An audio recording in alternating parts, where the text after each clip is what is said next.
సంస్కృతిలో కార్తీక మాసం అనేది అత్యంత పుణ్యమైన నెలగా పరిగణించబడింది. ఈ మాసం మొత్తం శివునికి ఎంతో ప్రీతికరమైంది. కార్తీక మాసం మహాత్మానం అని స్కంద పురాణంలో వర్ణించబడింది. ఈ నెలలో సూర్యుడు తులారాశిలో ఉన్నప్పుడు, చంద్రుడు కార్తీక నక్షత్రంలో యుక్తుడైనప్పుడు వచ్చే కాలం, దానిని కార్తీక మాసం అని పిలుస్తారు. ఈ కాలంలో శివుడు మరియు విష్ణువు ఇద్దరికీ సమాన పూజా ఫలితాలు వస్తాయి. ప్రతి సోమవారం ఈ నెలలో ఉపవాసం చేసి శివలింగాభిషేకం చేయటం అత్యంత శుభప్రదం. కార్తీక సోమవారాన్ని ఆచరించేవారు పాప విమోచనాన్ని పొంది కైలాసలోక ప్రాప్తిని పొందుతారని పురాణాలు చెప్తున్నాయి. ఇలాంటి పుణ్యకాలం గురించి స్కంద పురాణంలో ఒక అద్భుతమైన కథ ఉంది. అదే ఈ రోజు మనం వినపోగే కర్కస వనిత కథ. పూర్వం ఒక గ్రామంలో కర్కస అనే మహిళ ఉండేది. ఆమె రూపం అందంగా ఉన్నప్పటికీ మనసు మాత్రం ఎంతో దుష్టబుద్ధి కలది. తన మాటలు ఎవరినైనా గాయపరిచేలా ఉండేవి. ఎవరి పట్ల కరుణ లేకుండా మాట్లాడేది. ఎవరు సహాయం చేసినా ధన్యవాదం చెప్పదు. ఎవరి బాధను అర్థం చేసుకోదు. అందుకే అందరూ ఆమెను కర్కస అని పిలిచేవారు.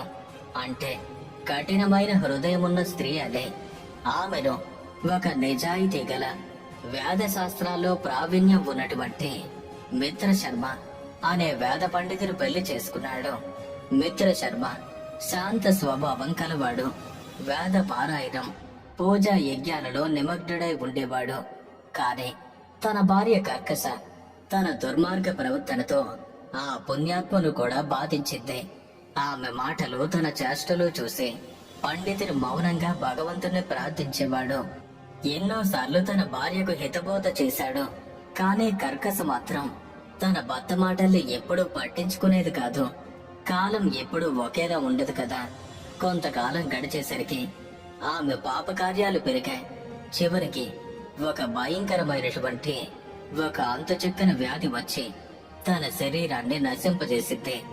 ఎలాంటి పరిస్థితికి వచ్చింది అంటే ఎవ్వరూ తన దగ్గరికి రాలేకపోయారు.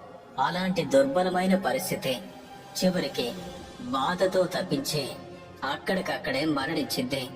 తన పాపాల ఫలితంగా కర్కస నరక లోకాన్ని చేరుకుంది.